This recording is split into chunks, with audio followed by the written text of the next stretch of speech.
I repeatedly tried telling the big box hardware store that the lawnmower waiting for pickup was not my lawnmower. But they wouldn't take no for an answer, by user_ringer. So I think this falls into this category, but it all started with me purchasing a lawnmower at a big box hardware store. In the interest of keeping them anonymous, let's just call them Rob Lowe, or Lowe's for short. I walked in one day looking to finally purchase a new mower, and I was in luck as they had a smoking deal on a display model. Unprepared to be going home with a new mower that day, I didn't bring my truck. So I simply asked if I could set it aside and come back in a little bit with my truck. I returned maybe 30 minutes later and picked up my mower and headed home. This should be the end of the story, but weirdly, it isn't. Fast forward about 2 weeks later and I get a call from Lowe's informing me that my mower is ready for pickup. Confused, I replied, "Pardon me." So they reminded me that I ordered a mower about 2 weeks ago and it just arrived and is awaiting pickup. Now I know most would have seized the opportunity right there, but I decided to be a good person and I explained to the employee that no, I didn't order a mower, I bought a floor model and set it aside to pick up later, which I did. The employee thanks me, apologizes for the confusion, and says he'll update the order. Welp, 1 week later they call again, same thing, and I once again explain why it's not mine. They did this once a week for 3 weeks straight, and after the third time I tell the wife I swear if they call me again I'm going to pick up my mower. At this point now I'm just excited, I'm watching my phone, hoping they'll call, because in my mind I've earned it at this point and I want my free mower. Well, lo and behold, week 4 hits and guess who calls? I am now ready to accept my free mower, but I'm also unsure how this is going to play out. I don't know if it's paid for, I don't have a receipt, it seems like a long shot. So I simply tell the employee I'm so sorry I haven't been in yet to get it, but I got called out of town for work and just got back, and with that said I have no idea where I put the receipt. The employee kindly replies, "Oh, no worries. It's paid in full, so all you need is a photo ID matching the name on the order." Perfect. I call the wife to let her know I'm picking up our new mower, she just laughs, still positive that once I get there they won't have a mower to give me. But you'll be happy to know I pull in, tell customer service I'm here for my mower, show them my ID, and next thing you know some guy on a tow motor is loading a brand new, in the box, unassembled mower into the back of my truck and off I go. Still have that mower today. I thought about returning the original afterwards, but I just got nervous it would somehow raise the alarms. Then I was going to sell it on Marketplace, but shortly after all this I had bought a new house and my best friend put in a lot of hours helping me move, and he too had been looking for a new mower, so I just gave it to him instead as a thanks for helping me. I still ended up with a brand new mower for essentially 60% off, and then was also able to pay for movers with the original one, so it was still a win-win. I genuinely tried telling them it wasn't my mower, but they insisted it was, and it would be rude to refuse their offer. You will come in when this warehouse opens, by user A Tombomb 1945. I used to work in a warehouse and one day we got a new floor manager. He had this grand idea that he was going to make an already functional supply warehouse work even better. It is important to note that all of our deliveries were sent out on time, received on time, no workplace accidents other than the occasional stub toe or splinter from a wooden box. This place ran about as smoothly and efficient as possible, but it wasn't good enough for the new manager. He made it a point to check on everyone, getting into things that weren't his business and things he didn't know about. One of his biggest things was making sure that everyone was at work on time. We didn't have a time clock, we just wrote down when we got in and when we left. The new manager insisted that a punch card system would work much better for us, but the owners weren't willing to invest in that. So, new manager would spend every morning watching everyone come through the front door. We had maybe 50 people who worked there, so he made sure to count who came in and when. Anyone who walked in the door past 8:05 a.m. got written up. That is when he met the old guy. Old guy had been with the company pretty much since it opened. He knew everything and everyone there. Great guy and everyone liked him. On the second or third day of new manager watching everyone come in, he sees old guy walking in the front doors at 8:15. New manager rips into old guy telling him that he was late, that it was unacceptable, and that he was getting written up. He is yelling in the middle of the warehouse where everyone can see and hear him. Old guy tries to explain, but gets told to shut up. New manager tops this all off with an order. This warehouse opens at 8 am sharp every day, 5 days a week. And I expect you at that door at 8 am to begin your shift. You will be here when the warehouse opens. Is that understood? Old guy just kinda smiles, takes the paperwork, and apologies stating that he would be in tomorrow at 8 am just as he was told. The smug look on the new manager's face was picture perfect. He was certain that he had just fixed the biggest flaw in the company. The next day at 8 am sharp, old guy walked through the door and simply made sure that he was seen. Then he went off into the warehouse. That day was a nightmare. Orders were backed up. Trucks were waiting on paperwork. New manager is almost in tears because of the chaos. The owner comes in and starts trying to make sense of the situation with new manager, and they track the paperwork issue back to old guy. New manager is upset, but owner is concerned and asked old guy if everything is okay.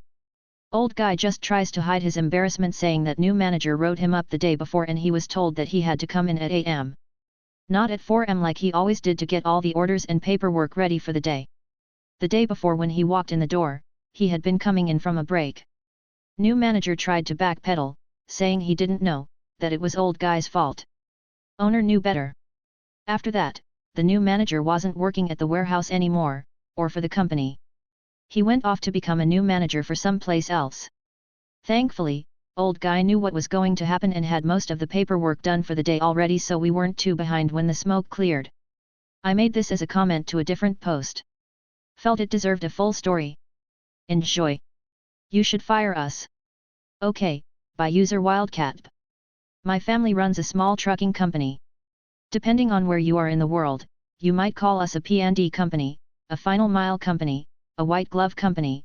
Basically, we handle the kind of stuff that you might buy to have delivered to your home or business, that's too big for someone like UPS to deliver, but not big enough for a tractor trailer to haul, or stuff that actually needs to be brought into the home and set up, like furniture, appliances, etc. A lot of what we've hauled over the years is stuff going to small stores that can't take delivery by large truck, construction sites where large trucks can't get in and out, neighborhoods and apartment complexes. We don't work for the people buying the stuff, we work for the people selling or shipping it, but as we tend to see the same business owners a lot, we've developed great relationships with them over the years. We don't get rich, but we've been pretty comfortable over the years. Our one major stressor has been a long-time shipper who has, or rather, had, become increasingly demanding as time went on. Now when I say long time, I mean it. We made our first delivery for them over 50 years ago. Our company has been doing business with them longer than any of their current employees or management staff have been there. There was one point, not too long ago, where the retired guy who came in a few hours a day to sweep our warehouse because he was bored sitting home, literally knew more about this shipper's systems than their senior field rep who was supposed to be supervising our operations. We have been a small, but vital part of their network, for so long that almost no one there really realized how much we did for them. We've seen field reps come and go. Some have been great, some have been a little challenging, but most have, once they realized what was going on, largely left us alone to do our jobs. One even called when he took over our area to ask who we were, because his predecessor had no notes on us at all, because they'd never had to visit. We've just been, mostly, quietly plugging along, taking care of their customers, in some cases for generations. Well, the latest rep was a genuinely unpleasant person. He was arrogant, abrasive, casually insulted our employees. Honestly, it's not worth getting into the minutiae here. He wasn't someone we wanted to work with. But I'm able to put on a happy face and get along with about anyone, when needs must, so onward we strode. As I said earlier, the shipper had been getting more and more demanding as time went on. Systems had been getting harder to navigate, inventory had been getting harder to track, phone trees had grown into banyan nightmares, more and more layers of bureaucracy had been added, and with every change they'd grown less agile, slower, more difficult to deal with. One day the field rep called because he didn't like how we'd answered an email. Not that we hadn't answered it, just that he didn't like the manner in which it had been answered. After decades of dealing with this shipper, being micromanaged to that level was not something that we were interested in. The manager here who was dealing directly with him tried to defuse the situation, but it kept getting worse until the field rep said, "If you aren't happy with the way things are going, maybe you should just quit." Okay then. We started running the numbers, looked at all our other business, decided that we could, indeed, go on without them, and then I called the field rep to have a frank conversation with him. And then I wrote a short, polite, direct letter to our customer of over 50 years telling them that we were firing them. We didn't just pull the plug. We gave them a full 60 days notice, so they'd have time to get something worked out. And, they didn't. We've always been here for them. They've never had to worry about it.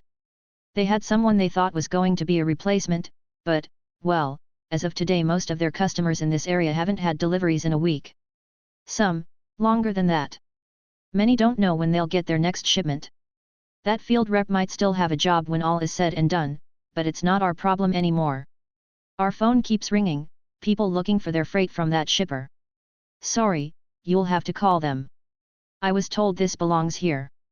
They got what they asked for lol, by user no_concept_9848. Here's 33% of your website. You're welcome. I had a trophy wife client who had a frozen yogurt business paid for by her husband. They contacted me and asked me to design and build a new website for her business. I gave them a quote and they asked if they could pay in 3 installments. After we all agreed to the terms, I had written approval and I received my 33% deposit. I got cracking. We had regular check-ins and they were happy with the progress until one day they just went quiet. They were already behind on the second payment and I was growing impatient. I was done with the site and just needed final approval and payment before launching it, but I couldn't get hold of either of them. I eventually got hold of the lady at her day job after weeks of being ghosted. She calmly told me that they found someone cheaper and that they won't be paying the remaining 66% even though the project was complete and all their feedback was addressed. She told me that I could just give her 33% the files and move on with my life. I made it clear that websites don't really work if you only upload 33% of the files, sarcastically, at which point she hung up the phone. I still had their FTP details for their brand domain that housed their current, old, website, so I decided to take revenge. I created a page with an animated, fake loading bar that was stuck at 33%. Underneath the loading bar was the message, "This company does not pay their suppliers." They decided to pay only a third of the price, so now they have only a third of a website. I went as far as to download the website files, split it up in roughly 3 portions, file size, and upload a zip folder containing a third of the files to the FTP folder. This way I actually gave them the 33% they paid for and I could show the file size to prove it. I also permanently deleted the old site's files from the folders so they couldn't restore from a backup. Not that they'd have a clue how to do that. They threatened to sue me. I'm still waiting, winky face. No leggings? No problem, by USCR 051015. I was just reminded of this situation because of some creepy dad over in Ida hung up about his daughter showing off her assets by wearing leggings to church. Anyway, I briefly worked in a repair shop for a luxury watch company. The dress code stated that you couldn't wear leggings. Cool, I'm not a leggings as pants person. Doesn't bother me. One day I wore a cute grey dress and a pair of leggings under it. Let me also quickly just say that we had to dress up even though we put a lab coat over our clothes and were never customer facing. I heard some chattering from a few of the older employees about leggings but ignored them because clearly they are overreacting, right? How is this different than wearing pantyhose? Because my feet aren't enclosed? Smiling face with open mouth and tightly closed eyes. I'm minding my business and, a few hours later, my manager comes over and pulls me aside. She walks me to the locker room and tells me I am being asked to go home and change because I'm wearing leggings. People have complained. I'm floored, y'all. I live an hour away and you want to send me home because I have them on under a dress? I just looked at her, unbuttoned my lab coat, kicked off my flats, ripped my leggings off, and put my coat back on. Right in front of her. Dress code compliant with no gas money spent. I had an awful case of chub rub by the end of the day, but everyone finally shut up. Just ridiculous. Edit. Since 40 of you are going to ask individually instead of reading other comments, chub rub is when your chub by thighs rub together and chafe.